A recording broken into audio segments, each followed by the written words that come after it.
Welcome to the Holding Priority Podcast, the Magic the Gathering CDH podcast. I'm Cardboard Cryptid. I'm the Game of Ghost. On today's episode, we'll discuss the new bracket updates and our October tournament recap.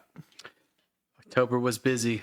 Yeah, we have three in a row. I was taking notes after each one, and I was like, man, we did probably like 4 total, not just with the little ones in between. So I think they were all 30 people plus tournaments too, which is cool. It was a lot of fun. Yeah, every one of them had at least 4 rounds, so that's always the goal.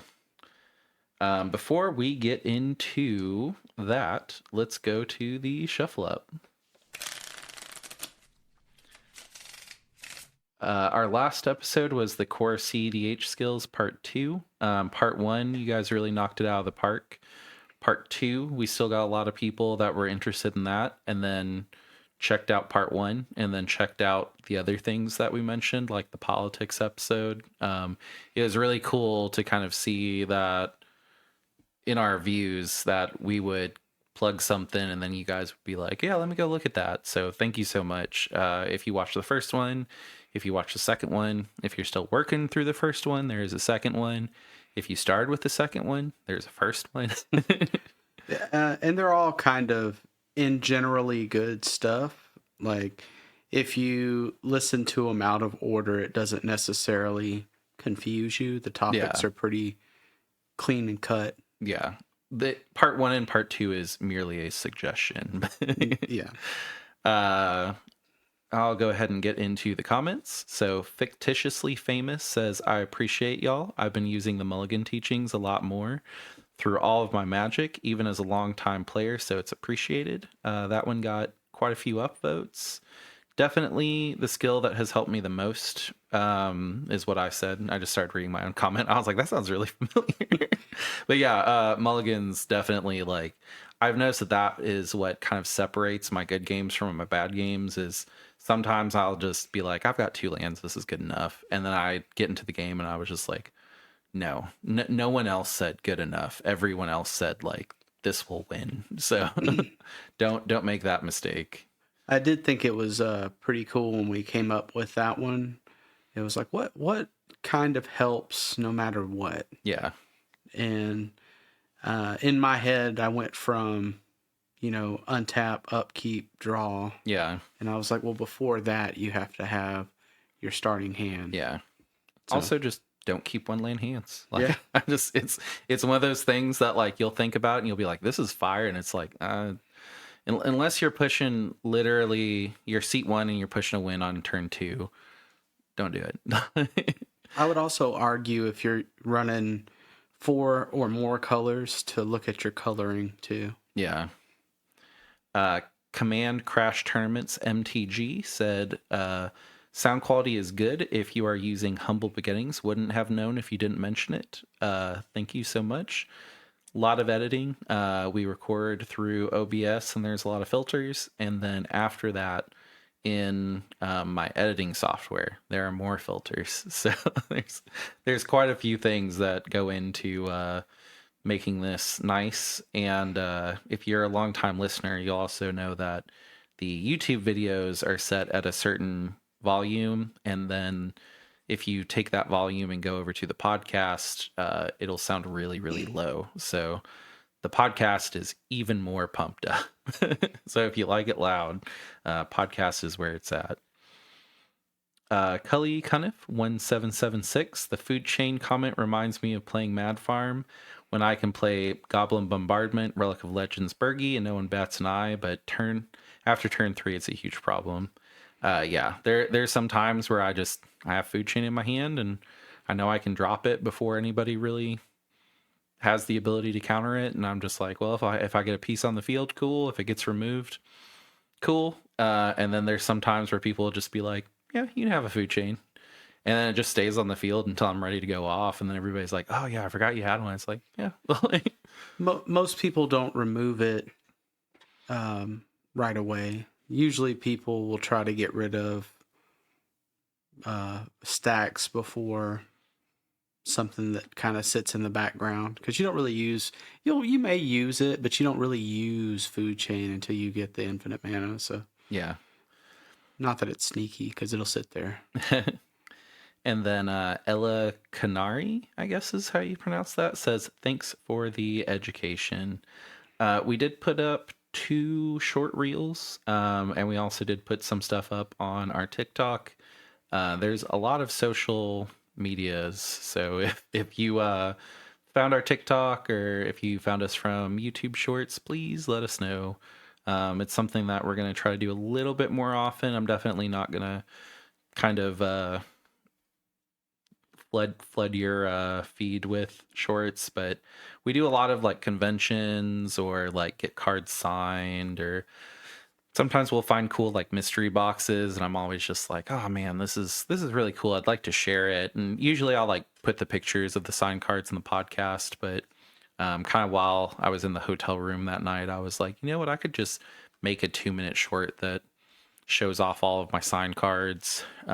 Probably better than just a picture in a Discord, or here's a mystery box, let's both open it at the same time, where you guys are seeing my like live reaction. So more to come as we do more things, and we do a lot of things. The holiday season's coming up, everything kind of slows down, but we've already seen a giant Houston tournament spinning up in February, which is really cool, at the new Charlie's Collectibles show in Houston, which that was the place, if you guys are a longtime listener, that's where we did the Atlanta tournament. So pretty cool that we're getting something kind of local to us that's going to be that big. So excited. Yeah. Yeah, close to home sounds awesome. I think the cap is like 250. And so it's been out for like 2 hours, and there's already 30 people that signed up, and it doesn't go until February. So Yeah. I think it's pretty likely this will be the biggest tournament we've ever done, which would be really cool. Well, Hunter Burton, how big was that one?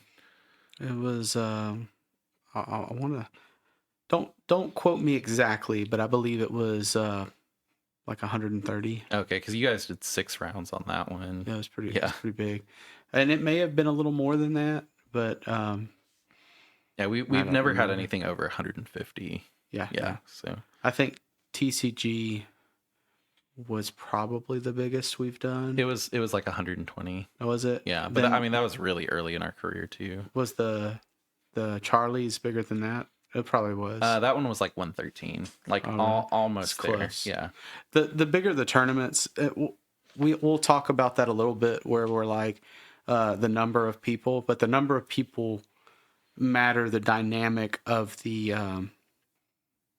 not the prizing a little bit, but more the dynamic of the tournament, because you can go from 4 rounds cut to top 4 yeah, or you could go from 5 rounds cut to top 10, top 16, top 32. Yeah, yeah. Cutting to top 32 is ideal because it's yeah. it's crazy. I think the Atlanta one should have cut to Yeah. top 32, but they had the space rented, and I think they were like, if we do it in a single day, like or a day and a half, like Just get maybe it this is done. better. Yeah.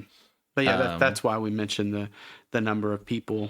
I mean, it gets kind of crowded, but it makes the tournament experience a lot better. Yeah. I mean, also like 4 rounds, you're probably playing 16 people. If there's 30 people at the tournament, that's a half chance that I'm going to see you in a round, and I don't want to see you in a round. So, That's like, true. whenever there's like 100, I'm like, okay, well, we just have really bad luck if we ended up getting matched up together, which still happens, but I'll also argue a little bit that if we go, if it's less, if it's less than 100, or really if it's less than like 30, you see a lot of quick decks. In my opinion, like maybe it's turn 2, you see the Rog size, the just kind of cardboard goblin decks going. yeah, I think the meta itself right now is kind of It's in that greedy. now, yeah. Yeah. But I feel like you see more of that than you would in bigger tournaments. Yeah. There's not enough dilution. Yeah.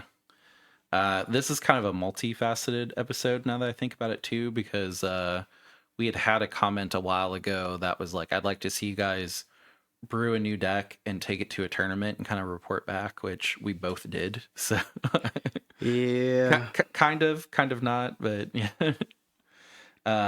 We'll get into that. Let's go ahead and run through the commander updates. Well, no, let me finish the shuffle up. So just a reminder, we do have a link tree that has a link to our Discord, all of our stuff, all of our social medias. If you want to check out those shorts or subscribe to us on TikTok, that all should be there. It also has our TCG player affiliate link. If you're listening to this and you're like, oh, hey, that deck sounds fun, maybe I'll build it, just click the link. Even if you're just looking at the cards and you don't get anything, it helps us out. If you get anything, clearly it helps us out more, but it just lets TCG player know that we are sending people over to them that like to look at their stuff and buy their stuff. Not any extra for you guys. So if you hit that link and you check out the TCG player, it is very much appreciated. And then just a reminder that this episode, you guys asked for a little bit more in the way of visual guides. I will have a visual guide up for the commander bracket update that we do. This literally happened this morning. It's not super relevant to us in CDH, but I still kind of like to know what's going on. So didn't want to make an episode for it. Just wanted to kind of breeze through it. If you're on YouTube, we will have a couple of visuals up during that time. If you're listening on the podcast, you'll still get exactly the same information, just won't have it up in front of you. So if you're a visual person, head over to the YouTube. And if you're on YouTube, please like, comment, and subscribe.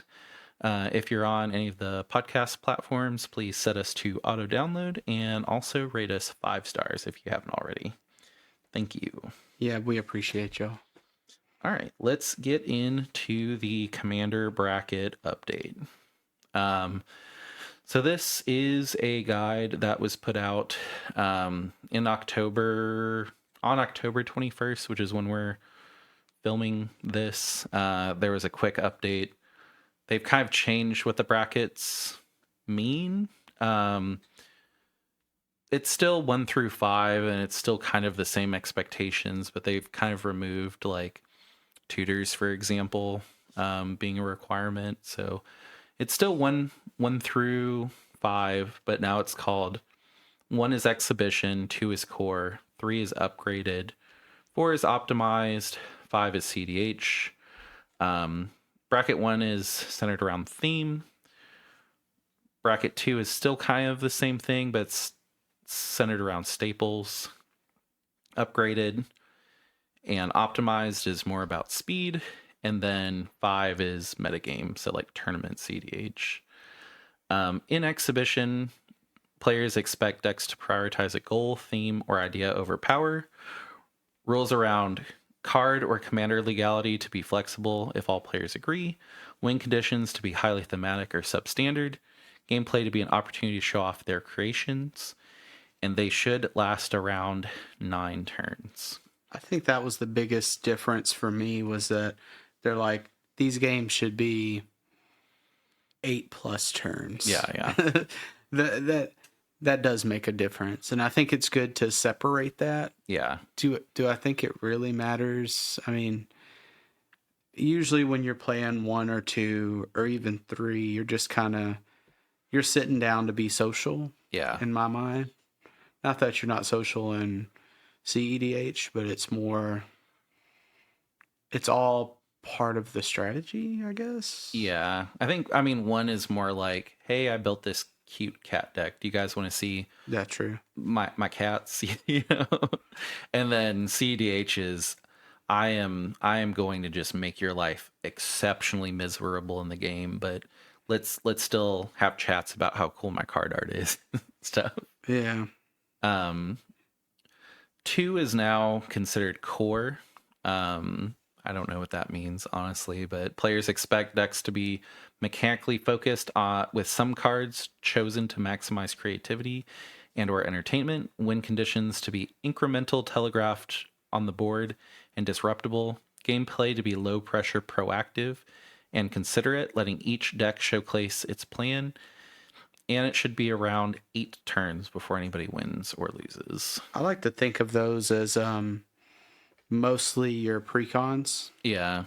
I think it's precon without saying precon because the next one is upgraded. Yeah, which, I mean, to call 2 core is kind of strange, but yeah. I mean, I guess if you're Magic making it, then it is the core of what you kind of have. Yeah. Yeah. And now 3 is kind of the end of the casual mindset. So 3 is upgraded. Players expect decks to be powered up with strong synergy and high card quality. They can effectively disrupt opponents. Win conditions that can be played from hand in one turn, or usually because of steadily accrued resources. Players expect gameplay to feature many proactive and reactive plays. So this is where you start doing interaction, I guess. And then upgrade should be at least 6 turns before anybody wins or loses. Yeah. In 4, you kind of get to what I like to call kitchen table CDH. Sometimes that's kind of what you'll see on spell table. So 4 is optimized. Players expect decks to be lethal, consistent, and fast, designed to take people down as fast as possible. They do not adhere to the CDH meta game. I'd say almost Kark Shakashima is somewhat there. It kind of bridges the gap between 4 and 5, but as of lately, I think. What is the Bant is white, green? White, green, blue. So no, Selesnya. It's the Selesnya enchantment. Oh, yeah. Kind of like that one. Every time you play an enchantment, draw a card. Yeah, I can't think of the name, but that one or I don't know. Yeah. That, like, bracket 4 still can go into CDH tournaments and everybody just be like, I don't know what that does, and you just pull wins, but it's mostly like, I'm gonna play this. I don't really care how well it does against Blue Farm or Kinnan or like this is my commander. In optimized, players expect win conditions to vary from archetype to archetype, but can end a game quickly and suddenly. They expect gameplay to be explosive and powerful, featuring huge threats and efficient disruptions. At least 4 turns before anybody wins or loses. So usually whenever you're at like a convention and you sit down at a table, kind of the idea is what people want: 4 turns to kind of get to know you, not just boom, boom, boom, okay, shuffle up, boom, boom, boom, okay, shuffle up. And then bracket 5, which is what we kind of prefer to think we are, CDH. Players expect decks that are meticulously designed to battle in the CDH metagame, with the ability to win quickly or generate overwhelming resources, often built using existing CDH knowledge, tools, and/or deck lists. So net decked. Win conditions are very optimized for efficiency and consistency. Gameplay to be intricate and advanced with razor-thin margins for error. Players prioritize victory over all else. And then games could end on any turn. So CDH is tournament. I kind of liked that the difference between 4 and 5, there was no difference. Just 5 was, I expect to win tournaments with this deck, and 4 was, I don't expect to win tournaments, but if I do, cool. Yeah. I would still like that kind of in there, but they do somewhat get there, just roundabout. Not a huge upgrade, not a huge difference. In my mind, I don't really play in 1, 2, or 3. So if you do, and you're like, no, 2 is like completely different, let us know. But yeah, that is the update that came out today. And then they did change some cards away from game changers. Most of them were removals. So Expropriate, Jin-Gitaxias Core Augur, Sway of the Stars, and Vorinclex Voice of Hunger, they were removed. Basically, the idea of this was if you have 7, or if you have 9, 10, or 8 mana, and you can cast these and they resolve, like, cool. Yeah. The Vorinclex is the only one, in my opinion, that may be able to be cast naturally if you have some rocks and such before turn 5. Yeah.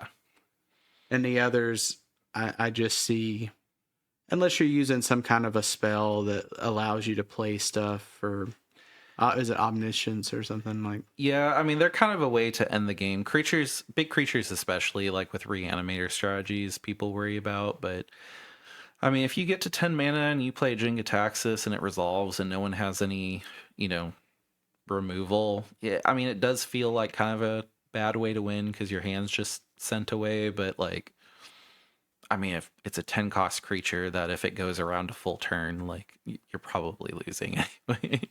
Yeah, I mean, I don't I don't see them being. They're televised if you're playing, the lower brackets. I don't play those, so I don't know. Yeah. Yeah, that's why I'm just like, I mean, I just feel like they are. Like, if you get to 15 mana and then you're like, oh, well, I'm going to play an 8 mana card. yeah. Like, whatever. People should expect that. Yeah. Yeah. Um, these were also removed from the game changers. I think these were in there as like commanders that are game changers or something like that. But Urza, Lord, High Artificer, Yuriko, the Tiger's Shadow, Kinnan Bonder Prodigy, and Winota Joiner of Forces. Um, I read the blog, but kind of their idea was if you can put these into a bracket 1, 2, or 3, go ahead. Like they don't want to make decisions on what commanders you can play. And if your group doesn't like it, they can have a conversation with you and you can swap. It's not up to them to kind of decide that for you. Food chain and deflecting SWAT also removed. I don't really think food chain should have been removed because I mean food chain wins games is basically a known staple from Commander. But I mean if you can build a food chain deck and you're not comboing with your commander and it's just a value food chain and truly a value food chain, not a wink wink value food chain. It's fine. And then deflecting SWAT, I mean it's red interaction. I get it. You might want to have a little interaction in red. So they removed that from the game changers today, October 21st as well. And then the things that they made a point to say are staying are Consecrate Sphinx, which, yeah. Yeah, I see it. Coalition victory. I Just don't. you win the game if you control land of each basic land turn, but creature of each color. Yeah. And then Panoptic Mirror, 5-cost artifact. Those aren't really CDH staples, but I mean, I completely understand if you have Consecrated Sphinx in your bracket 1, 2, or 3 deck, you're probably not Bracket 1. playing it very, very fairly. Yeah. Like, well, I have a Tivit deck and it's all about Sphinxes, so like, Yeah, no. No. he just likes to draw cards. Like, I think that the other two are kind of bland, but the Consecrated Sphinx makes the most sense. yeah, I mean, like, it's crazy because even let's say no one else is drawing outside their draw step, you draw 7 cards on a turn rotation, six for your opponents, and then 1 for you. So yeah, that I get that. And that is everything that happened in the hour and 5-minute weekly update that we got. One of the things that kind of surprised me is they did address Thassa's Oracle. Really nothing new to add to the conversation there. You either like it or you don't. They did break it down a little bit more than that, but for CDH, not really anything pivotal. They just said they're keeping an eye on it. They'd like to know if CDH players hate the card or not. The other thing that they talked about was Rhystic Study. I thought that one was kind of interesting. They basically said that Rhystic Study is almost as iconic to the format as Sol Ring. So not to expect it to go anywhere. They said, Do You Pay the One is so baked into Commander as a format that, they'd be really hard pressed to ban it. I get it. It's kind of one of the things along with Pact that I would like to see some restriction on. Like, I would love it if multiple triggers of Rhystic Study, like if multiple people have Rhystic Studies, or if you have 2, the player picks which one they have to pay rather than having to pay all three. It'd be more of like a global enchantment. Yeah. 'Cause I mean, like Op Agent is like that, which I mean they're different cards, but I mean having three Ristic studies and you're like, I gotta pay three and I have to decide who I'm going to pay is kind of a poo-poo experience, even in CDH. And then Pact, just because Pact ties so many games, I would like to see that taken away as a tool to negotiate ties. But I mean, it also does make the format really interesting, where someone can be like, "I have a pact, I can't pay it, and if you try to win, I'd rather die than let you win. So how about we all get a tie?" I don't really think ties have become a problem. Like it's been kind of navigated by the community. Like you know when to tie and when not. It's just unfortunate how easy it is to tie with pact. So I wouldn't mind seeing that discussed next time. But overall, if you missed it, you didn't miss much. Would not suggest as a CDH player to go watch that hour and 5 minute stream if you feel like you need to keep that. If you feel like you need to do it out of necessity, if you just want to, you're like, yeah, I'm at work. Cool. I'll listen to an hour and 5 minute stream while I work. Great. If you're listening to this the same way, great. Listen to more of our stuff, please. But yeah, that's it for the Game Changer brackets. Let's get into our tournament report for October. So our first tournament, and I keep getting this wrong, Asgard Fall 2025 Landstravaganza 1K. I don't know why I kept calling it Landapalooza. I did too. Yeah. I think it's a show or something. Yeah, I don't know.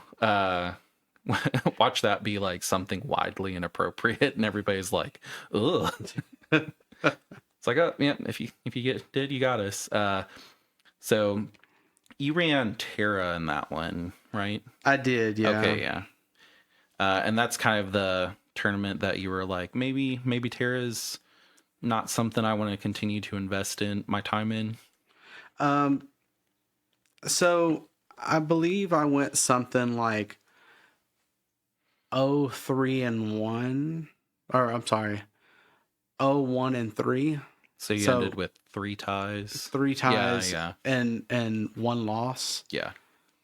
And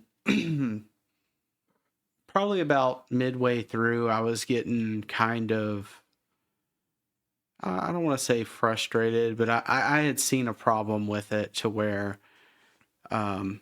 nobody really focused me, but I wasn't really doing anything until I was doing everything. And you went to time every single round. Every round I was in time. You were exhausted by round 3. Which doesn't sound bad. It's like, oh, well, you're playing out the entire game and you're doing all of this. No, because I didn't have time to go to the bathroom. I didn't have time to get any water. I didn't have time to hard shuffle between rounds. No. Yeah. You were rushing. And that mental fatigue stacks up too. Like I felt like a melted ice cream cone or something in my head. I was just like, oh. Yeah. Sorry, go ahead. But it didn't do bad, but it didn't do exceptional either. So it's kind of weird because at this moment we've had there was a video that came out on top commanders. I won't say certain names, but mind sculptors. and it was and they had talked about Terra, and personally I've kind of the dynamic is I've always been a pretty good pilot. Deck building has always been a little hard for me, just in general. And when you're going through data, I think that there's just not enough of Terra to be like, is it better to do this or this? That was my big take on it. And I listened to that particular podcast and I sent it over, and their take on it was that Terra won 2 big events right out the gate, and then everybody kind of swapped off of her.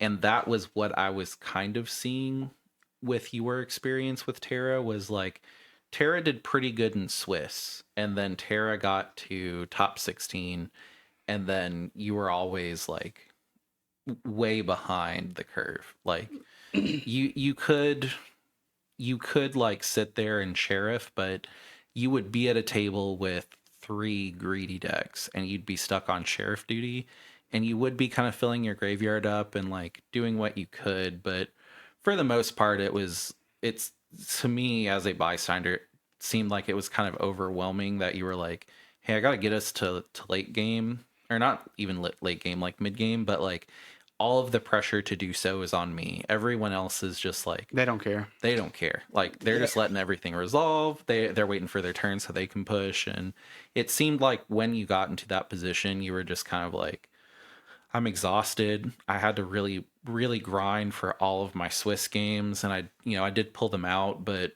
now that I'm here in the top, everybody's really greedy, and I just can't stop everybody. And that's all. That's all I'm gonna be.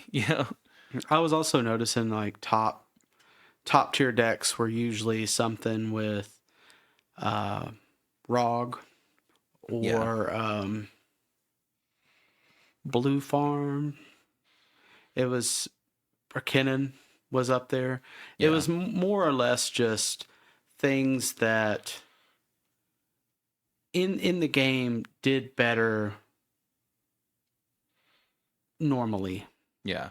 And Terra is weird. It's just a strange. It's a strange deck to play against other people because they don't know what to do. And personally, you're just, yeah, I mill 5 cards. I could mill Thassa and whatever. It doesn't even matter. And I'm just like, oh, yep. I'm glad I didn't draw those because I Yeah. didn't need them. I feel like in this current format, the things that I've kind of noticed on the decks that do well is you either need to be a greedy deck, or you need to be a deck that can literally sit there and be teacher for the table. So if you want to be a sheriff deck, you need to have a way to amass so much value that you can stop 3 people, either through like a bunch of mana like Kennen, where like you always do have mana up for all of the counter spells that you need, and then if you don't have to use them, you can dump it into a Kennen flip to accrue more value. Or like Hashaton, for example, I have a lot of card draw, so yeah, people are going to try to win, but whenever I have a Consecrated Sphinx out and I'm refilling my hand every turn, or when I'm always topped back up at 7, it's kind of hard to get to the point where you have been able to push through all of the interaction I can do. Or I have a Dranith out and you're going to try to remove it, or I have a Notion Thief out and that's really keeping you back, and you're going to have to try to exhaust things to remove it, but then I'm building counters quicker than you can try. I didn't really feel like Terra did that. I felt like Terra did a really good job filling up the yard and getting your combos off. But you could never go to like, oh, hey, I need to be really greedy at this table. Like its game plan was pretty rigid, is what it kind of felt like for me. And I think that it's because there's not enough data just yet. I think, Yeah. honestly, I don't feel like the deck was bad. The issue is, do you run Sylvan Library? Does that make a big difference in it? I feel I don't like know. Terra as a commander is bad. Yeah, I mean, she has a couple of combos with just her. Yeah. And, well, her and another card, Like obviously. food chain, yeah. Well, there's Food Shade, and there was another one, too. I never ran it, but it created infinite terras, Yeah. which, cool. Yeah. I mean... And I mean, I'll admit that I think Kenrith as a commander is bad, but Kenrith has kind of, especially locally, been showing that even without a very high interaction package, it can still kind of push through to top 4 and top. It's kind of like ice cream, right? Like vanilla ice cream is good. Yeah. And it's kind of a You're vanilla spitting ice cream. fire, right? Can we just have an ice cream podcast? Yeah, I do like ice cream. All right. No more. No more ice cream analogies. I got you. We're going to be holding cones. It's like we haven't said anything for 10 minutes. Yeah. No, It, I don't know how far back we'll go exactly in our tournaments. I think Landapalooza is a good, Okay, so yeah, there was or one. Land Stravaganza. I did again. There was one right before it that I topped 4 in, Yeah, yeah, yeah. and The skirmish. there was a moment, and really, like, this is the only thing with it that showed me the difference between Terra and the others. Right, I believe it was an Esper deck from Final Fantasy. I think Yashodel. Yeah, it showed Blue Farm and Vivi, and then yeah, I was on Terra, and they all resolved Ristics, and I did get my um, smothering, yeah. but the smothering never got me to where I needed to be. So, Yeah, that was we can go over that one real quick. That was a 30-person tournament, and you were in top 4 and I was 6th. And like that was one of those tournaments that it was our first tournament that we ever did that wasn't just kind of local, like everybody's meeting up for Friday, and we were just like, this place is like sweaty. So it was really cool for both of us to do very, very well in that tournament, especially like, I mean, me on Hashton, like, not many people know what Hashton does, but they know that I control the game because I'm Esper, and like to get 2 wins and a tie, I was almost seeded for top 4 on my last round, which I was like, this is great. Now, unfortunately, my last round was exactly the same as my previous round plus a VB. So the people that were in my previous round were like, do not let him do anything. And then yeah, VB was like, got it. Like, yeah, do nothing. yeah, No, I remember. So I had to sit out the. because you got to buy. I got to Yeah. buy at the end, so I didn't have to play whatever it was. But I was watching yours, the one before it, the last round of Swiss, and I was like, if Cryptid wins this, I'm kicked out of first. Well, what was also crazy was you were seated in as second chair, right? In top 4, No, I was first. first with 1 win. I had 2 wins. Huh? I had 2 wins. But you had, I thought one of them was a buy. I had a buy and 2 wins. Oh, okay. But I mean, that's another thing where it's like, why have a buy at a tournament like I don't know if that was more of a just buys are bad, or like Top Deck just had a little glitch where they were like, yeah, we'll just seat them into top with a buy. Well, at the end of it, I had 15 points or Yeah, something. which I mean, Top Deck might have just looked at it and been like, it does not matter if he plays the last round, just give him a buy. I believe what happened is the buy happened, and then the next round I won, Yeah, which put me at the top table. yeah. And then at the top table, I won. Oh, okay. So you So didn't get the buy last round, well, like final round. I didn't have to play the last. Yeah. Everybody else had to be seated, Yeah. and I was seated in first. Yeah. If that makes the most sense. Okay, I remember you sitting and watching me most of my game, but that's won. because I you won. won really quickly. Yeah. Okay, yeah. I was like, Okay, that makes a lot more sense to me. So Yeah. your first win was a buy, and it pushed you into the better players. And then when you were in the better players, you I were won. like, okay, great. Like now I'm in my zone. yeah, Okay, I was able to win. That makes sense. So let's go back to the land extravaganza. So you did your part. I did very well at that one, surprisingly. So there were 49 people. I had looked at our tournament schedule and I was like, we have a tournament 3 weekends in a row. Like, ugh. And Hasherton, I love them, but there's so much thinking because you don't go like, oh, I'll just keep counters and make sure I have them in hand. Like Hashton is, I need to balance winning the game myself. Because if I just wanted to sit there on Hashton and just stop everybody and get a tie, I could do that. But like, that's not the goal. The goal is I want to win. So it's building your board in a way that you're not putting yourself out where you get too greedy and then you don't have counters. And it's a very controlly, like, you need to look at every single deck in the format and go like, okay, I'm playing a Kinnan, I need to go get the Cephalid Empress, or I'm playing a Kinnan. While I could shut Kinnan off with a Cephalid Empress, there's a Tali and a Magda here, so like I can't go do that. Like what do I do with? I'm not gonna shut off Thrasios and then give these other decks that I need to be afraid of full reign. So it's a lot of thinking, and I was just like, I'm not up for that much thinking 3 weeks in a row.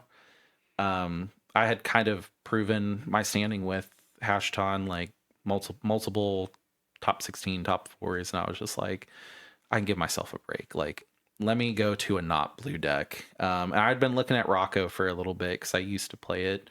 And I wasn't nearly as good as whenever I used to play Rocco. I'd built a very responsible control Rocco list, which it was like a stacks Rocco, which in the current meta probably not the best. So I'd made a really greedy Rocco list. And I got into the land extravaganza, got an early win, lost my other 2 rounds, second and third round, and I went into my fourth round, and everybody was kind of like beat down at that point, and we were all kind of like, somebody from this table has to win. We can't tie, which is definitely one of the strategies that I've gone to, is knowing the points and being like, hey guys, like while we're mulliganing, just remember that a tie is a loss for every single one of us. So like we need to win. And if it's clearly I would prefer to win, but I'm also not going to keep a hand that would just stop somebody and tie us. So kind of keep that in mind. We had a pretty long game considering for Rocco. Like what I really liked about that tournament was I would either win or lose in 15 or 20 minutes. And then I had about an hour, to kind of think about my match and kind of think about what I could do better, reflect, get some, not inside a game store air, and go get a water, go get a snack. Like I can't, if you're gonna start doing the tournament scene, I can't stress how awesome that is. yeah. Yeah. The when all of your opponents are just grinding game after game after game, and you're like, oh, I'm gonna go. I won this one pretty quick. Let me go grab a Snickers and a water. Yeah. Let me use the restroom. Yeah. Like yeah. I had maybe played a total of 7, maybe 10 to 11 rounds by round 4, and I was fresh and my opponents were not. So I was able to get in and out pretty quick on that last one. And then my record was 10 points, and I was on the bubble for top 16, or no, top 10. That one was top 10. I was on the bubble for that, and I made it in. I was 9th. And then I was pretty excited because I was like, oh man, Greedy Rocco in top 10 is pretty good. Just a quick tidbit. What is on the bubble? What does that mean? So there were people that had 10 points. There were about 5 of us, and we all knew that not all of us were going to get in, and it was going to be based on opponent win rate. So we were all of us 10 points were kind of sitting and kind of going like, well, I was the best win rate out of opponent win rate out of the 5s going in, so I probably will get it. We weren't too sure how many 10 points we're going to get in. We thought 1, and it ended up being 2. Maybe we'll do an episode on like points and how to know where your standing is and stuff like that. I didn't necessarily. I know that when you said it, I was like, well, maybe somebody wouldn't know exactly what that is. I mean, that's a good topic for like more advanced stuff, but maybe we'll do a full, this is, if you're in it for a while, this is the lingo type of thing. But got pushed into top 10 as Greedy Rocco, and I was like, I can just push. It was a kind of weird like pirate deck in seat 1. where it was Malcolm and then the bird. I always forget the name of it. The mono black bird. I can't think of it It's either, the but it's a parrot. partner. Yeah, it's the newest partner that we've gotten. That was just pure partner. Usually people use it for Usually was it Thras? Thrasios, yeah. It changed Tevish because people were using Tevish Thras, and then this bird. No, not Malcolm. No, because it's an infinite win with Walking Ballista. Walking Ballista, and what is the little thing? Agatha's Soul Cauldron. Cauldron, Yeah. yes. That we didn't really know what it was doing, but it had won all day. But it was blue-black, so it was just kind of Adnaw's Thassa's Oracle. Well, you could look at it and go, this is how it's going to win. Second seat was Krark Silas. So it was Rog Sai, but instead of Rog, it was Krark to make double tutors and double draws, double counters. We've played this guy quite a bit. He's a good pilot. We had in seat 3 Atali, and then me on seat 4. And seat 4 is kind of weird. I don't really want to be seat 4 on Rocco, but if everybody, I usually can push first, and my pushes are hard to counter. So I really don't mind kind of playing a lay and wait Rocco. But this was just such a weird game. Like Atali had to go down to 3 cards, and I had snap kept my first 7 because it was pretty good. It wasn't like blow out of the water good, but it was pretty good, and everybody else went down to at least 5. So the person in seat 2, Krark Silas, they were like, I can wheel turn 1 and get us all back up to 7. And Atali had used a gemstone cavern, so they were down to 1 card. And they were like, yes. Like, I could get a free gemstone and 7 cards. I was just like, guys, like, that is not, I do not think that is a good idea. Like, I almost got to the point where I was like, I'll just show you guys my hand. Like, if you're so worried about my hand that you're going to fill Atali up from 1 to 7 with the gemstones, like, what are we doing? That's rough. But it went through. No one could stop it. You know, the only person that could have stopped it was the guy in seat 1, and he just was like, straight up, I don't think it's a good idea, but I don't have a counter. So, you know, it happened. He also played a Ragavan, I think it was Ancient Tomb, Mox Diamond, Simian Spirit Guide, Ragavan. So like he also kind of wanted to wheel just because his hand was empty once he had wheeled. So I was really worried about Atali. They had set up really well.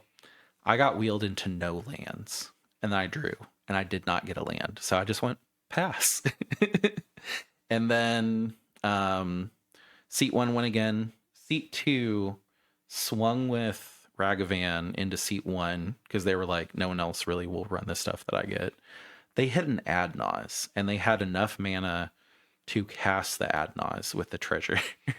That's rough. So they cast Adnaz, and like it was creamy. Like they drew 20 cards. I think they only went down to like 17, so they could have went way more, but they had Thassa's Oracle, 0 rock, Dark Ritual, you know, like everything that they needed for a Thassa combo and a pact with protection. And then on turn 2, they just went rock, Thassa combo. Cool. And they won. So it was a top 10 where I did not get to play a land. So that's crazy. And it was funny because like we had discussed going to a Mediterranean buffet whenever I was done with my round. So I was like, I'm not upset. I get to go get like gyros and like stuff like that. But it was one of those things where I was just like, man, I cannot imagine wheeling a Atali with a gemstone from 1 card to 7. I thought it was a huge mistake, and then it just got to his turn, and he just had the craziest luck, and he won. Which he was in one of your pods, and he kept getting odds on Krark in your pod. Like I think he rolled like 10 times, and 7 of them were odds or something crazy. Initially gave it to another person. Too, yeah. Which, I mean, somebody put out like a Mystic Remora, and he was like, I've got to try. Yeah. And it was, yeah. Yeah, it was just crazy to hear that his luck was that bad the rest of the day, and then he just banked it right in the final round. And one of our friends actually won Land Extravaganza, which was pretty cool. He got first, so we were able to kind of celebrate it in our local Discord. So He was a little off meta too. I can't think of exactly what it was, but Thrasio Sakiri Linebreaker, so Sans Black. Yeah. it was strange. I had played him, and he was like, "I don't know what your deck does." And I was like, "I've never played against yours either." Yeah. Yeah. We had met up in the first round, and he knew that I used to play Rocco, and he was pretty afraid. And I was in seat one, which kind of weird. I don't like being seat one in Greedy Rocco, so I was just like, yeah, I can't really argue that you're not wrong. And then people started to feed his Rhystic Study, and he got like 5 Rhystic Study draws, and I was like, guys, like we can't do that. Like I understand you're afraid of me, but 5 is excessive. And then of course he was just like, yeah, I win. Snap, Eternal Witness, infinite mana. That's I mean, wild. props to him. He did exactly what he should have done in that situation. So the next one, so I kind of took over the conversation on that one. This next one, Gusher Crusher. This was our local tournament where this one's fun because we kind of get to see all of our friends in a tournament, like when we normally wouldn't. We usually just see them on like kitchen table Magic. How'd that one go for you? I ended up in top 4. Nice. This Yeah. was my first tournament where I switched off of Terra, and I did 2, I believe, but I switched to Ezio Luris as a companion, which is just Turbo Nas. Like all of my permanents in my deck are 2 or less.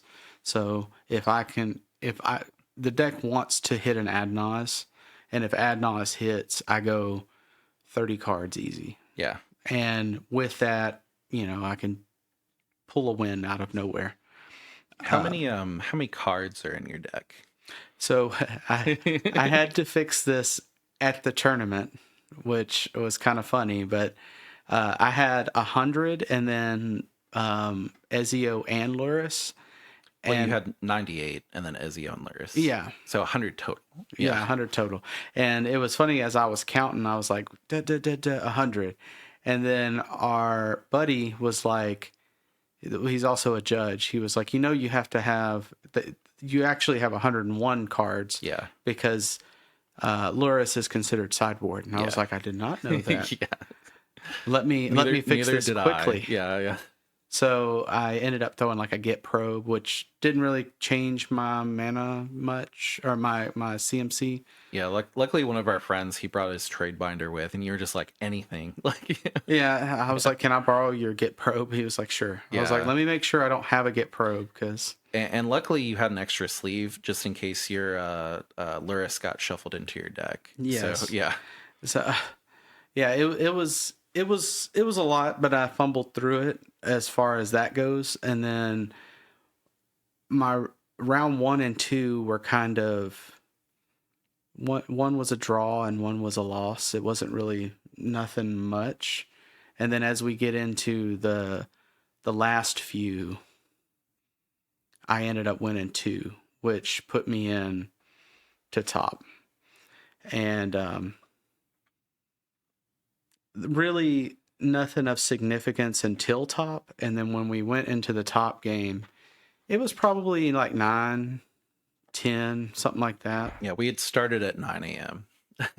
Yeah, 9 or 10 at night, and my brain was kind of squishy, and I was like, man, this is going to be fun. The game shop kind of had us on our own little island table in the middle, and like put out a nice play mat, and we were all looking at each other, and There was a lot of people spectating too. Like, it was probably like 10, 9, something like that. there was 4 people playing and there were 5 people spectating. Was it 5? Yeah. Including the judge and the tournament organizer. Yeah. So yeah, like 9 or 10 of us all together. But even the judge was like, I'm tired. it was funny because I had a really good hand to try to push. And I played one of the spells you play, or that I played in it, was Culling Ritual, which would pretty much it usually wipes the field, and most people will waste that counter there, and then I get to keep my Adnaz. Well, the thing about Culling Ritual is not only does it destroy all non-permanents 2 or less, but for every one that's destroyed, you get a black or a green. So it's like ridiculous. Like, yeah. Yeah, I'm just like, well, now I have 10 mana, let me go. Yeah, yeah. Well, the Culling Ritual went through, and pretty much, so the pod, I'm sorry, I kind of got ahead. The pod was Ezio, Kennen, and 2 Kenriths, Yeah. which is scary. I think Kennen was going first. Yeah, it was Kennen, Kenrith, you on Ezio, second Kenrith. And one of the Kenriths didn't just get ahead, he like jumped 4 stairs ahead. Like, it was a crazy amount that he was going. And he had played a Grand Abolisher the turn before, and I was like, I'll politic this in a little bit. He had 5 creatures on field plus a Grand Abolisher. Yeah. And not hurting on hand size. Like, his hand was, I don't know what he had, but it wasn't 2 cards. It was like maybe 5. But I was like, I'm going to play a Culling Ritual. And the Kenrith in front of me was like, yep. And the Kennen kind of looked at it, and he was like, yeah, I'm okay with that. And then the other Kenrith was like, oh no. yeah. And wiped the entire field, and I go, Adnaz? Yeah, you got 12 mana out of that exchange. Yeah. I was like, can I Adnaz? And the Kennen was like, absolutely not. Yeah. I was like, oh. I was like, well, I'm here, guys. And slowly, well, not even slowly, aggressively, the Kenrith built again and was literally smacking us for like 15 to 20. Well, it wasn't 20. It was like 15 damage. It was a lot, yeah. It was a real situation where the game could have been won with commander damage alone. It was insane. Yeah. He killed the other Kenrith with damage, and the next turn he put me down to like 14. I was a swing away from death. And Kennen had maybe 2 turns, possibly. So it kills me, swings out on Kennen next turn, swings out on Kennen the next turn, and wins. And it gets to my turn with 15 health, and I'm looking at my hand, and I have like a last chance or a second turn effect. Final Fortune. And I think it was a Born Upon a Wind. Yeah. I was like, I can look at 3 more cards here. I'm dead my turn, or I'm dead his turn anyway. So I play my turn. I do everything I can do. Cast Last Chance. I was like, I only get this turn. I can see another card. And the Kennen was like, yeah, we're in trouble here. Yeah. And I was like, well, okay. Am I good with this? Untap, upkeep, pull a Gifts Ungiven off the top. I was like, I lit up like Christmas, man. I was like, I think I can get there with this. And I put it on the stack. Kennen looks at me and he's like, I have 2 counters that can stop it. I was like, well, man, can you handle Kenrith by yourself? Because that's it here. And I was like, I can put a win on the stack and offer a draw. And he was like, kind of, not that he didn't trust me, but he was kind of iffy about it. And it was his only option. That was it. Yeah. And of course, the Kenrith is like, well, you don't know what's on top of your deck. And it's like, yeah, but I don't know if anything's going to help getting through, 12 creatures. He couldn't even overload a Cyclonic Rift at that point either. No. So I go through and I play out a grinding station win, or with Breach. And as I'm putting it on the stack, I was like, we can draw here. And the Kenris were like, yep, yeah, we're going to have to draw.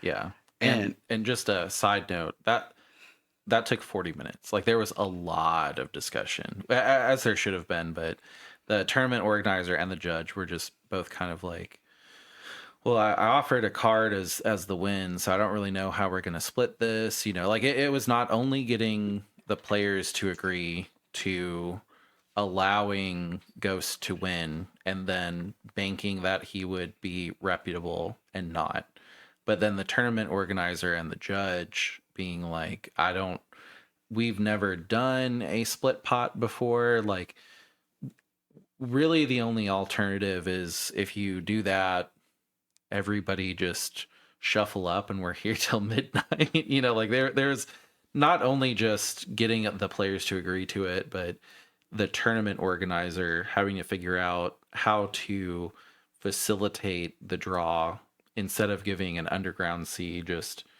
figuring out a way where it was fair to them, because the prize was mostly like, hey, I've played for a long time, I have an underground sea, I'll put it up to get people to come to the shop where they're excited about it, but I'm excited about it because this is just a card in my collection, you know, that I'm putting up. So it was multifaceted in many ways, hard to convince everybody at the table, and also, you know, outside, that a tie was possible and necessary. You know? it was funny because after all of the conversation with the organizers, they're like, this is what we're going to do. You can have this amount of dollars or 50 more in store credit. And he looks at me and he's like, and you just get the store credit. Yeah. I was like, cool. I'm cool with that. Well, they had not, because I was trying to kind of help the tournament organizer, because this is our local store, and they had not had enough cash in the register to send everyone away with the cash.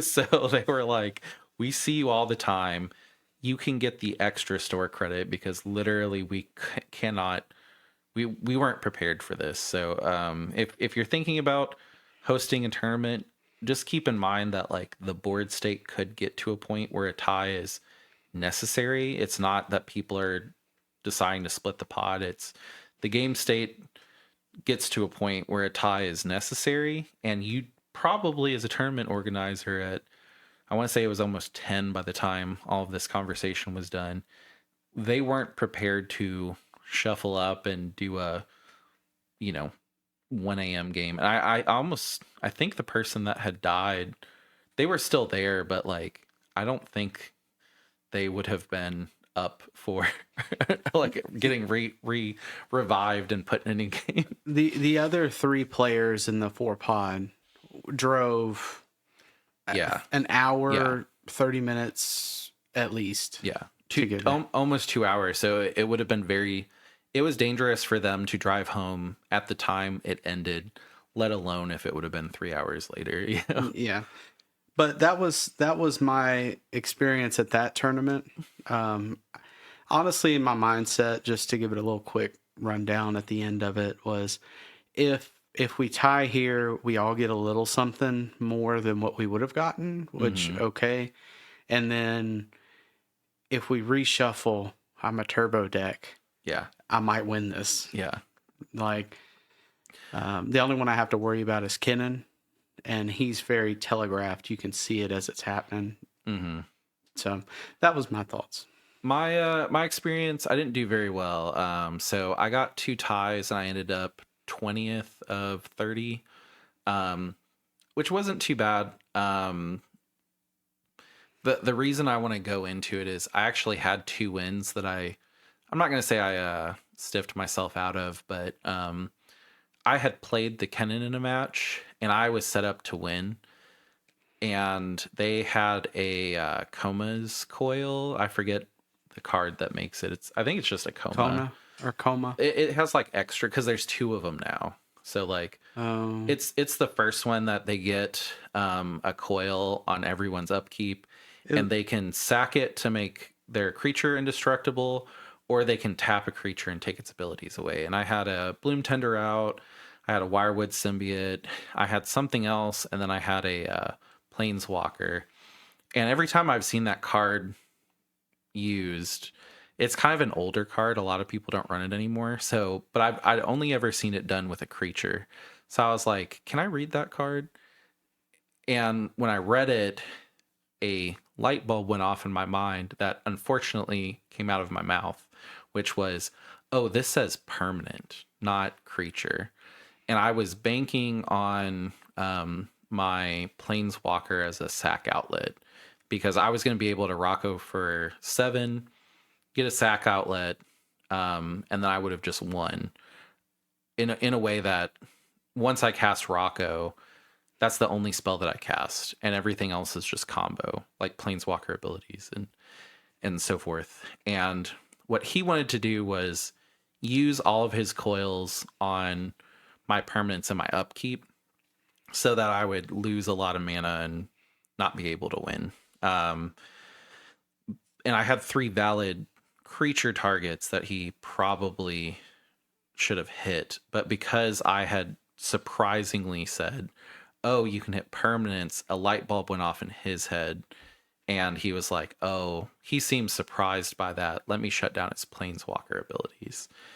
And I lost because of that, which, I mean, it's kind of in my nature to want to be helpful because, I mean, even if you're in the Discord, like people will ask questions and I'm usually the first one to jump in and be like, no, this is actually how this works. And I've seen Play to Win's podcast, and I know that Tyler from Play to Win, he has that problem too, where there's a situation where somebody commandeered his Tainted Pact, and the person was like, well, I don't know what I'm going to do with it. And then he immediately was like, well, at the very worst, it's you reveal the first card and draw it, you know? And that person was like, oh yeah, that's a good idea. And he was just like, why did I do that? Like, I kind of, hurt myself in this game, but that was a win I really should have had. And I, you know, things that were in my brain that should have stayed in my brain caused me to lose. And then the second round, we were matched up with one of our local friends that's on Sisay, and it was 2 Sisays and I was seat 3, and I was set up to push a Rocco win, and our friend was like, this is it, we're done, we're cooked, this is a loss. But the other Sisay had 2 mana up, and I was just like, hey, I'm pushing right now because I know that you're gonna win. This guy has 2 mana up. I'm banking he has something to say about it. And it's kind of hard to disrupt the Rocco combo. So I had to just decided to push. But he had a Cyclonic Rift. So he mini rift my Rocco back to my hand. And pretty much both of my lines require Rocco to be on the field.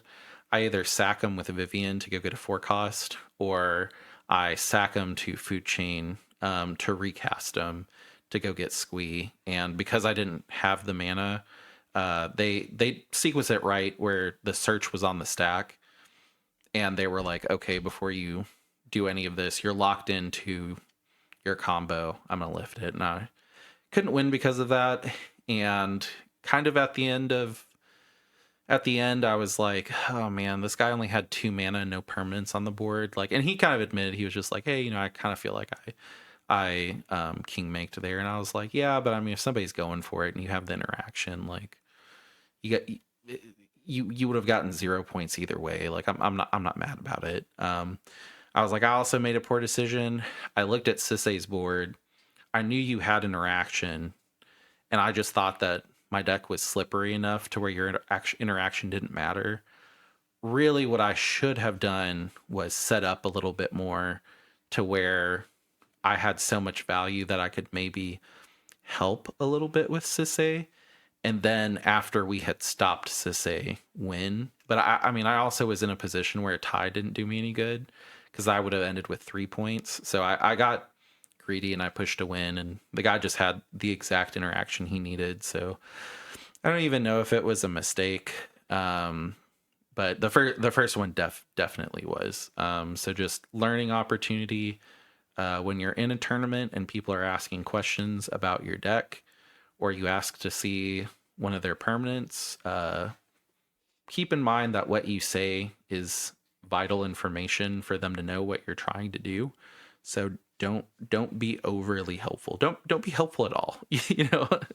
But yeah, definitely don't give them the information that would help them stop you. But yeah, I mean, I was still happy with my performance. I definitely did see that greedy. I built the deck to just win, and I had looked at it and I was like, I would like to get a little bit more table presence to where people know that I can help. So I was like, I want to put at least a couple of cards that are like responsible.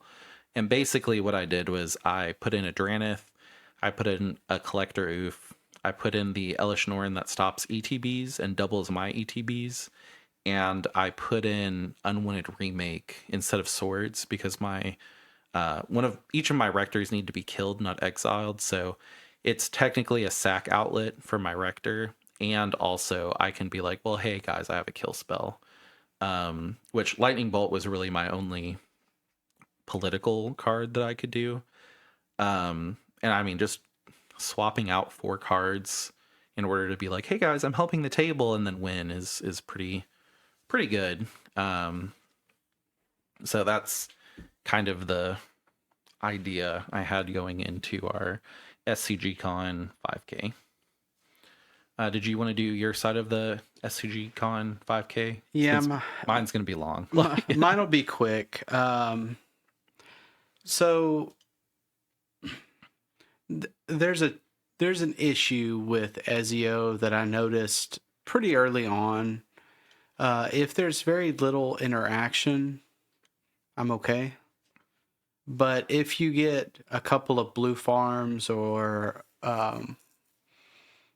anyone that has blue with a few counter spells, there's pivotal points of the deck, and it's all counterable by just about every counter ran, which is counter ad nause.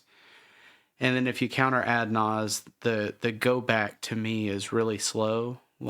It's manually assemble Thassa. Yeah, and it's just really, really slow because I don't have Rhystic. I have Mystic Remora, and I'm just trying to get there. And then you have Steel Enchantment for someone else's, but yeah. But I mean, it's a feast or famine type of thing. Yeah. With this one, I started really missing value, and all of my value is for a 1-turn leap into a win, and I ended up going 1 and 4, which I got my last one at my final table, I think. Yeah, and the thing about Ezio too is you can't really play him as a lay and wait commander. No, you can't go, oh well, I have combo, but I'll wait till I have a counter, because you're not going without Rhystic, you're not going to keep up in the value war. So like, you kind of have to go pretty quick. And there's a lot of fun interactions. Like, there's a lot of cool. I was about to say Spinal Tap, but what's the equipment? Skull Clamp. Yeah, Skull Clamp. There's a lot of cool stuff with Skull Clamp and Bowmasters and Cloud, and it's got a lot of synergy, but it's difficult to keep up with other decks if you're not just trying to turbo nause. And with that being said, like I just got to a point where the mulliganing in that deck is crucial. Like you need a mulligan for a mana rock, a tutor, and a land or two. And if you get wheeled, you're done. Yeah, and then if you're wheeled, you're praying that you can get there somewhere. Yeah. And I won't go, like I said, I won't go into a bunch of my other games. I will say that we did a few for funsies games, and I did better in those than I did in the tournament, which, I mean, I mulliganed down to 3 at one point, and my only play was a Mystic Remora, and it got mental misstepped, which, yeah, I was just out.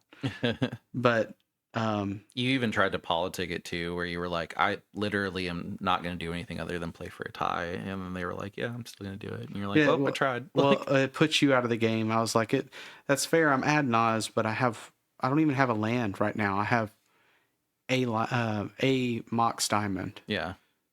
And they were like, yeah, but I don't know. I was like, it's Magda's the next player. Come Yeah. on, man. Yeah. And they hit me. We talked about it afterwards, and he was like, that probably wasn't a play. I was like, I mean, it's hard because what do you counter one of Magda's one drop dwarfs? Yeah. I mean, if when Magda can turn dwarf sideways, that's when the problems start. So Yeah, it's like, well, okay. I should rewind this. Were you done with your Yeah, answer? that was it. I have to rewind this. So this was a pretty substantial entry tournament because it was a 5K. It was $100 entry, which is pretty substantial. And then on top of it, it was no proxies. So every single card needed to be real. So if you saw somebody play Guy's Cradle, it was real. So a lot of people were not able to run everything they're used to. They had to borrow cards from friends. It was kind of a weird experience. Usually there's at least 15 proxies allowed. So the people that had bought their decks were, kind of a step ahead of everybody else. And the other thing was this was done through Melee and then exported into Spice Rack.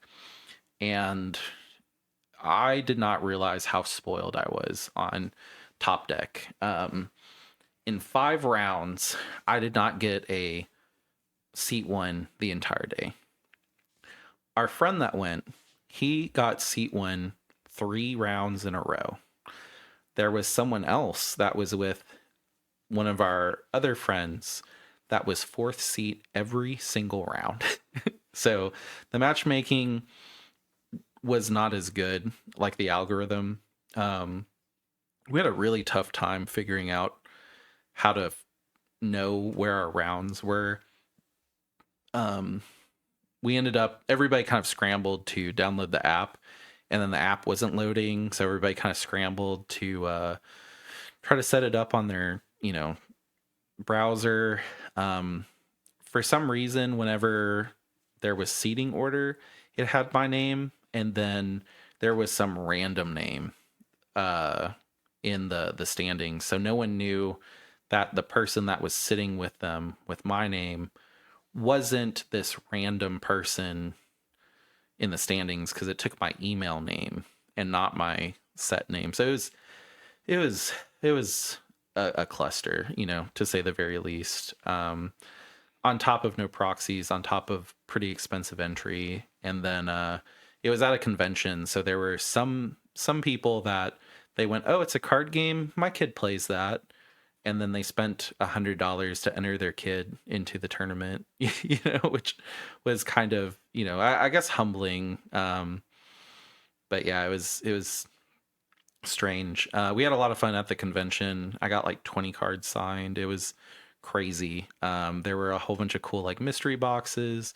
I spent way more than I should have. There was a $200 card for Rocco that I wanted to get, and usually whenever I'm at a convention, to kind of hold the memory in a physical form, I pick up a card that I've not spoiled myself with, and that was it. And I overpaid about $10 for it, but every time I play that card, I'm going to be like, I got this at SCG Con 2025. I have a Grim Monolith that I did at, I think, my first Magic Con, that every time I play it, I'm like, this card was with me at Magic Con. I bought it at Magic Con. Like, it really makes those cards a lot more special for me. So I didn't feel too bad about it. This was the first tournament that I had a responsible Rocco deck, and it was needed. The games went a lot better when I could say like, hey guys, like I can actually help the table. I'll go get a Collector Oof, or I'll Eldritch Evolution into a Elish Norn, because I feel like all of the other decks are about to try to Thassa out, or stuff like that. I had a lot better of a political pivot point to where I could play greedy, but if I really needed to pull these key stacks pieces out of my deck creature wise, I could. And it helped a lot. Like it's weird because I can't help with counters, so a lot of the times I'm just like sitting there and I'm like, yeah guys, I can't help at all, but I can help problems not happen. I can't really help when the problems are there because I can't do it at instant speed.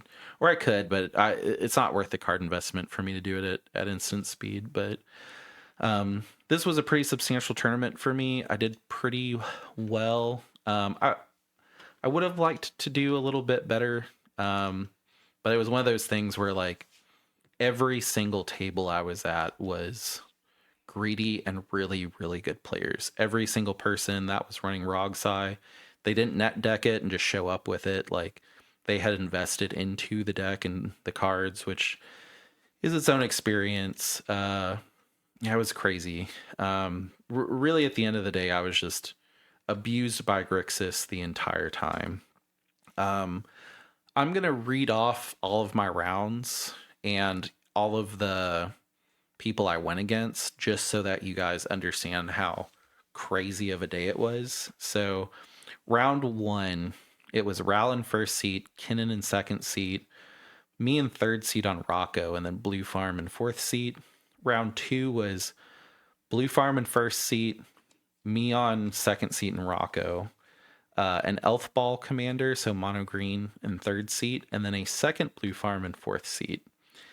And then my round three was Kinnan in first seat, Rog Sai in second seat, Rog Sai in third seat, and then Rocco, me on fourth seat.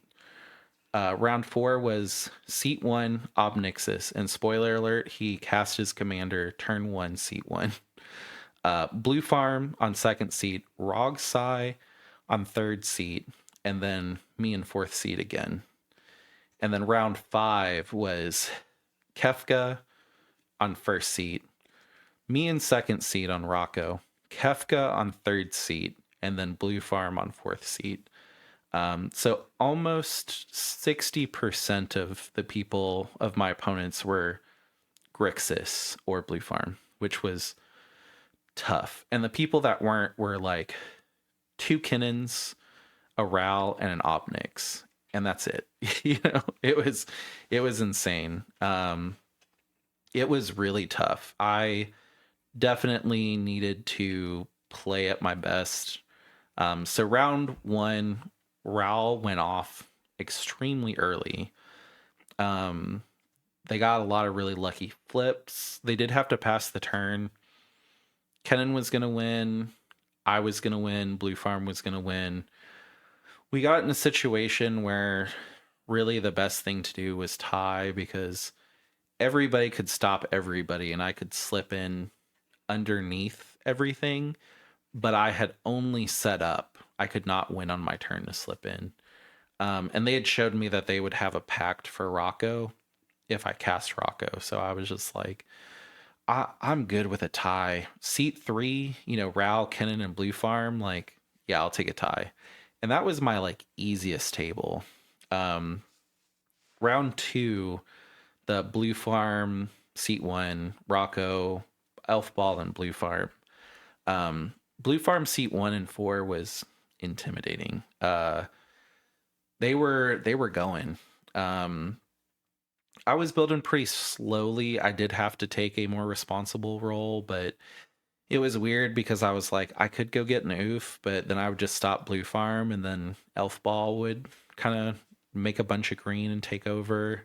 I had to lightning bolt, and a lot of my like sack stuff that I want to use for myself, I had to use on Elf Ball to kind of trim them down. And the person on Elf Ball, they were just like, I want to win. I want to win. I don't want to tie. I don't want to tie. And we got into so many places where like they would set up and feed Blue Farm quite a bit, and they would say like, well, on my next turn, I'm going to win. And I mean, that's fine. Like, I also don't think that like tying really early makes a lot of sense, especially in those monocolor decks. But we got to the point where there was 20 minutes left. He had set up, and then what I was looking at was a double Blue Farm turn, and then me able to push a win, but just really hoping I drew into a sack outlet, and really hoping that Blue Farm didn't have anything for me, and they both had full hands. So we were kind of trying to convince him to tie. Blue Farm in fourth seat was worried about Blue Farm in first seat. Blue Farm in first seat was like, honestly, Depends on my top deck. Like, I would be willing to tie. I probably am in the best position, but looking at Rocco is definitely going to win. And I'd showed everybody. I was like, I'm not even gonna hide it. This is what I'm gonna do. Like I was like, I have a Final Fortune. Like, I can't cast it until my turn, but I feel like we're in a position that there's 20 minutes left. In my head, I'm like, I'm not even gonna get a turn. Each blue farm could take 10 minutes.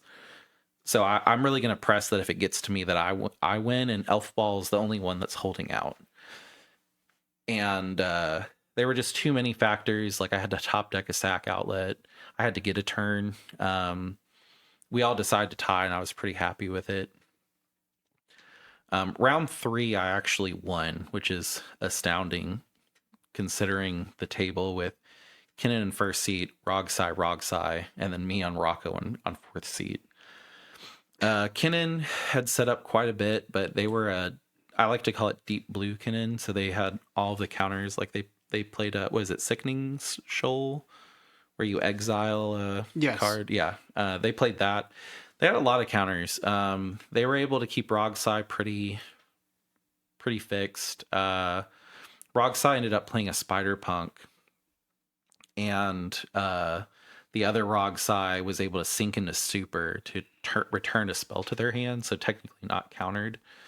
It was crazy. It was, I mean, 2 Rogsais that were just gunning was really tough, and then Kennen was on sheriff duty, but I was helping quite a bit. Like I had gotten an Elish Norn out to stop Rogsai, and Rogsai had to remove it in order to try to push a win. But Kennen was able, because of the ETB shutting down, was able to kind of defend it, take a little bit of value away to so where Rogsai couldn't push. And then I got to my turn, and I was just looking at my cards, and I was just like, I can actually win. Like there's a Spider Punk. I do have a crop rotation that needs to resolve, but like my crop rotation can't be countered. So I went into my turn, and I was just like, if somebody has something, they have something. I'm gonna push. I cast my crop rotation. Rogsai in seat 2 tried to mental misstep it, and like I had learned not to be helpful. I wasn't gonna be like, well, technically, you shouldn't cast that because it can't be countered. I just went, okay, cool.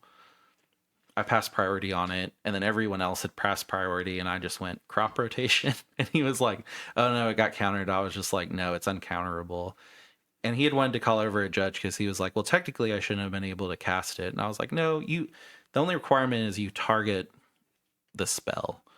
Because they had paid 2 life and they were pretty low, and they didn't want to pay the life if it didn't do anything. But I was like, that all you need to do is target the spell. You can try to counter it, but if you put the spell on the stack and we press priority and it resolves, it resolves. So everybody thought I was going to go get a Guy's Cradle and just do insane value. I got a sack land and just did my combo. That's a no cast combo, and was able to slip in and get my win. And everybody was pretty much like, oh man, that was cool. I didn't think you had it. I mean, clearly with a Spider Punk, like you were set to do the best, out of all of us. But yeah, I mean, good win. Round 4 was a loss for me. Obnix casting his commander, he dropped a land, a Mox Diamond, a Dark Ritual, and then cast his commander, and no one had a Mindbreak Trap for him. Blue Farm and Rogsai. Rogsai had to go really deep on mulligans, and clearly they were going to push going that deep, but they didn't have any backup. Blue Farm was amassing so much value. Obnix was casting into Heuristic, as was I a little bit, but I mean they were up there. We got in a situation where Rogsai was about to lose from commander damage, and they had a counter, but they were like, I don't really want to use it if I'm just going to lose. And I was like, I can commit to not winning on my turn. And I was looking at a Final Fortune in my hand. And I probably wasn't going to do it that way. I was probably just going to kill the other 2 blue players. And I had a silence for Obnix. But I was like, I can commit to not winning on my next turn. And Blue Farm was like, I can commit to. And he was like, well, you guys commit to both not winning on your turn and I get a turn, I'll be willing to counter it. And I had a Dranith out and Obnix like removed it like real quick. So I was like, guys, I'm gonna be honest, like I tried to be responsible. We were getting hammered by Obnix. I put out a Dranith to stop. They had a loop that was basically like a creature that would deal a damage every time a colorless spell was cast, and then they had top. So they presented a loop where they would continually be able to cast top for free and ping us out. I was like, well, I can put out a Dranith and stop this. Obnix was scary. Like the entire time, all of us were just having to gang up on him, and he was still pushing through, which is what Obnix should do. Rogsai stopped him. Blue Farm had stopped him quite a bit. I had tried to stop him quite a bit. Blue Farm gets to their turn. They have a ton of cards. They go down to discard. Rogsai starts their turn, and they Born Upon a Win, and then do their Underworld Breach combo. It was either Born Upon a Win or Valley Flood Caller, but they won on Rogsai's turn, so they had fulfilled their commitment of one, not winning on their turn, and two, letting Rogsai get a turn, which they did get a turn. They got an upkeep, but I was like, yeah, I can't stop it. I mean, I didn't have anything. It was a loss. It was a really fun game, but I mean, seat 4 twice in a row where I'd pushed a win out on seat 4 at round 3 and then got another seat 4. I was just like, I'm set up for failure. Round 5 was weird. A boyfriend, two partners, I guess to say, were in seat 3 and 4, which is, I mean, the luck on that is insane. And they were both on blue decks, Kefka and Blue Farm. So the entire time they were kind of both sitting there on their side of the table, sharing each other's hands and like, plotting about how to get one of them to win. Kefka had pushed really, really hard. They had actually pushed themselves to 2 life, multiple win attempts on a turn, exiled most of their library, and ultimately got stopped. The last thing that they did was Winds of Change, just to see if they could, because they had a Born Upon a Win, just to see if they could. I think they had like 19 cards in hand, so they were like, or not. They Winds of Changed so that they could get 19 more cards to see if they could maybe do something, and they didn't. I had a very easy win in hand, and they Winds of Changed me out of it, where I could still push a win, but I mean, I was like, I had no mana left over after I would have pushed the win. I get to my turn. I activate one of my planeswalkers to sack Rocco, recast Rocco for 4 with commander tax, get out my academy or my arena rector, and when I cast Rocco, Blue Farm tries to Mindbreak Trap me because they had mistakenly thought that the Planeswalker activation was a spell, and I had played a Chrome Mox before to make sure that I had enough mana, and I was just like, well, I have a lightning bolt in hand to kill my Academy Rector, so they're just going to Mindbreak Trap it, and I have no response for that. So I could push into a Mindbreak Trap for no reason, or I could pass the turn and maybe hope that, Kefka with a new hand can push and they can stop. And Kefka did push, and they were able to stop him, not with the Mindbreak Trap, but Blue Farm had drawn into exactly what they needed on the Winds of Change. I think they only drew 6 cards, and they just had everything they needed. I wasn't able to put my Dranith back down, so they were able to Underworld Breach. And I was like, yeah, bad luck on multiple fronts for me. But I mean, otherwise, I would have been ninth if I would have won that, and I was set up to win it. So I was a little sad that I didn't, but I also couldn't have stopped Kefka without them. So it was one of those things where I was like, I mean, if you get matched up with, your significant other, I understand that you're gonna try to work together to win. It was pretty crazy on the matching in general. Yeah. I think that Spice Rack was just I don't even know if it was fully random. I don't even think I could say it was fully random. I think that if you register at similar times with Spice Rack, Mm. you're more likely to get like matched with those people. Because I was one of the first people to register, and I got like sweaty pods all day because like everyone registered that was like good registered right away. Oh yeah, yeah, and it's funny because how you mentioned that, because we know most of the locals in a few cities, if that makes sense, and they come in groups. So that I didn't even think about that, but that's very possible too. Yeah, there was something off with Spice Rack, and I'm not gonna say wrong because like I've just been spoiled by Top Deck. Like it's a superior system in my opinion. I think that can almost be stated for fact, but you know, like I did not realize how spoiled I had got. It's more seamless for sure. Yeah, it was cool to play an entire day with really greedy, well put together decks. Like the fact that I had won a match with 2 Rog size, and the Kennen I knew was like good. Like he came in with our friend group from Houston. I hadn't played him before, but like I know to hang with those guys, he needs to be pretty good. And for a Rocco to be able to take down a double Rog Sai Kennen pod in 4th seed is pretty good. I didn't prize out or anything like that, but what's funny is we had played the next day we had signed up for a CDH single event because you get 2 free entries with your tournaments, or 50 tickets for the prize wall. And I didn't really want to enter, but I was like, well, I do kind of want to get matched up with people, so let's enter. And unfortunately 9 people entered, so we had to do 3-man pods. And then the person that entered my pod, that was seat 1, I don't think they understood that CDH meant competitive. I think they thought that the C meant casual because they showed up with their son, and their son was put into another pod,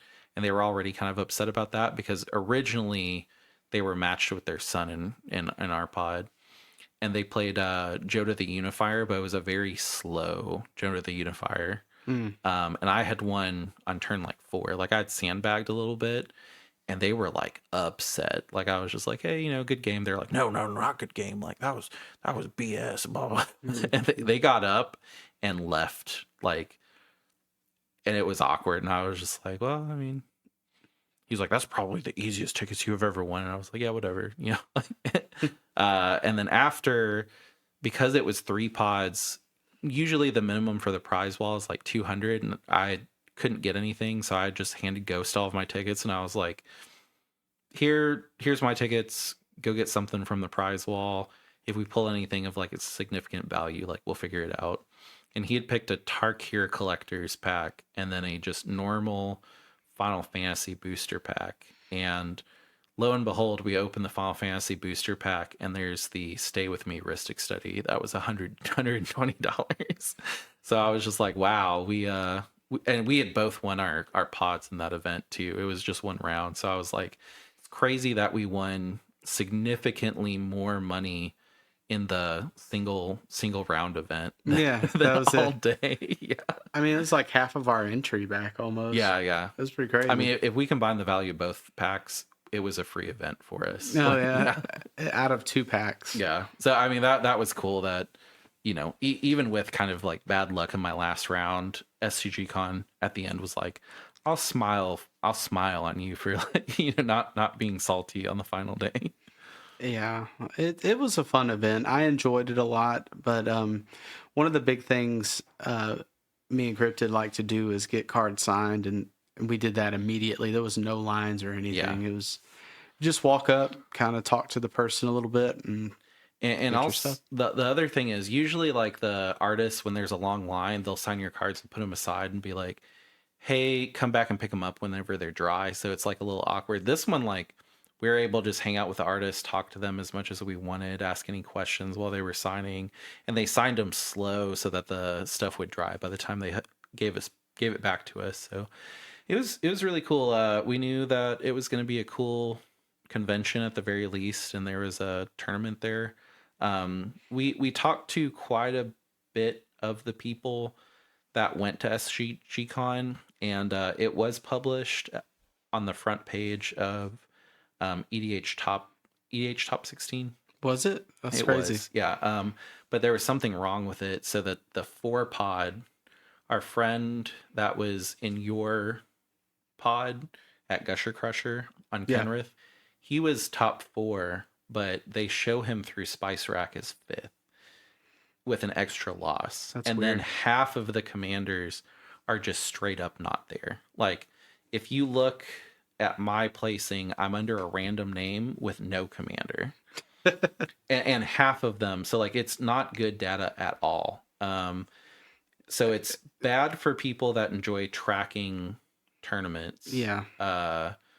The matchmaking was just not there. It was really difficult to figure out what pod we were at, which, I mean, that was like a first time issue. I think going forward it wouldn't be so much of a problem. But yeah, it was a lot of the people that we talked to said that they would not be interested entering another Spice Rack tournament after that. Which, I mean, if it's at SCG Con, I definitely would, because if I'm going anyway. Yeah. I would do it anyway, but there is a superior software Yeah. in that we have seen, and we're by no means affiliated with either one. However, it just seamless integration. Spice Rack is not it. I would not seek out another Spice Rack tournament. If there was a Spice Rack tournament at an event we were going to, it would be a toss up if I would enter or not. I probably would, but there would be some level of maybe I don't. Like, it's a weird scenario because if it's low in player count, it doesn't seem like it's a big issue. But if it's mid to high, it's just it's miserable. To just kind of wrap up at this point, so you did one tournament with Terra, 2 with Ezio. I think you kind of already spoiled this, but are you staying on either of them? No, I've actually broken down and started rebuilding yesterday. I'm going to go for more of a meta deck that I had played before, but kind of, this was back when Dockside was around. Yeah. And there were things to consider. Yeah. Now it's one of the best in the format. Are you trying to keep it secret or? No, I guess, I mean, I'm going to run Kennen. Yeah. And we'll see how Kennen runs. But, there's a few ways to build it, but most cards are core cards. So, and you're doing the deep blue Kennen, like all free interaction, mostly yes, blue cards. Mostly, yeah. Mostly. We'll see how that goes. I did Rocco for all 3 tournaments just because I didn't want to think. It was so nice. It's weird. I did pretty well in both events. Arguably, I think I would have done better on Hashathon, but I mean, I would have been so exhausted by the time SCGCon came around that I can't say for sure that I would have placed better on Hashathon. I do think I will keep practicing both and running both. Right now, Raka is my preferred deck, just because, like what you said, I get 30 minutes to 45 minutes in, and then I get a nice break and water and bathroom and snacks, and I get to catch up with everybody and be social. It's going to be hard for me to go from that to like, you guys can't do nothing. Yeah. It's really something that I didn't think about. Even with Ezio, it's like, okay, when my combo got shot down, what is my backup? I have to sit here. Yeah. Yeah.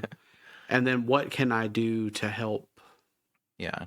It's rough. And until the format goes back to Grafdigger's Cage being in almost every deck, I will probably stay with Rocco. It's There's been a lot of times where like you know what I'm doing and you try to put out an op agent and then I can burn the op agent away, or I can crop rotation into a Talon Gates and be like, yeah, okay, so like search on the stack, op agent, cool, op agent resolves, crop rotation, Talon Gate, phase out the op agent. You know, everyone else can deal with it. I'm just gonna go get what I'm gonna go get. You know, like, and it's funny because I think we've said this before, not to draw this out too much longer, because I think we're hitting kind of that sweet spot in our podcast. But it's funny because we had conversations before that Kennen is always one of those decks, and Rocco is. Does the format run the Graph Diggers? No. Well, then they're better. Yeah. Also, most of the format doesn't run board wipes. Yeah. So or Dranith. Yeah. Yeah. Like I don't have to worry about removing Dranith or something. There's not something in the way to stop me on Rocco for the most part. So I like it. I think I'll stay with it. I mean, I have so many signed cards and such pretty art. Now I have a signed Treasonous Ogre on top of it. So it's the art is beautiful in it. Like Esper, as much as I love the color combination, it's all like dreary and like zombies and like, you know, like dark stuff. And then, you know, Rocco is like all of these colorful elves and all these pretty cards, all these pretty creatures. You know, Rocco's just a silly little devil that's like at a buffet. You know, like it mentally I enjoy Rocco a little bit more. I do really enjoy telling people no on Hashaton. Like I feel like a more skilled player on Hashaton. I will need to, as a player, go between both, just because being on a greedy deck and understanding how people play a control deck is really important, because I know how to slip in between the cracks. If I get too used to the greedy deck, I'll forget. So it's definitely something I need to swap between. But I do think that Rocco will start to be my main deck. If you guys join us on Spell Table or if you're in the Discord, for the most part they're both together. So if we're playing and there's one that you're like, hey, I'm kind of tired of Rocco, I'd rather see Hashton, like feel free to ask. But you know, otherwise I do think my tournament grinding deck is gonna stay at Rocco. For me, I kind of had the thought of go back to Tivit or do Kennen, and I think when I had this itch to play one of these two decks before, I went with Tivit. So just going back to Kennen, there's not very many decks that can outvalue Kennen immediately as it plays. So I'm excited about it. We'll see what happens. Yep, and we are going to go in the holiday season, so our tournaments will be a little bit less. Next step is Avatar spoilers, and then probably urine review. I'm excited about urine. Yeah. It's always fun. But that is it for today. If you made it all the way through, thank you. Please like, comment, and subscribe. And then just a reminder, if you're wrapping up the podcast and you're thinking about the next thing you want to do, if you are on Apple Podcasts, Spotify, any of those, please, as a suggestion on the next thing that you're going to do, rate us 5 stars. That'd help a lot. Yep, that just let us know. I mean, we read most of the comments and we try to message back each one. And if you're interested in message a more direct line, the Discord is always there. Yep, and that is in our link tree, along with our Ko-Fi, along with our coffee. I always forget what it's called, but we've got all that stuff. And you know, if you want to help us out a little bit more, there's definitely ways to do that, and we really appreciate it if you're considering it. If you do it, you know, thank you guys so much. Thank you guys. Bye. Bye.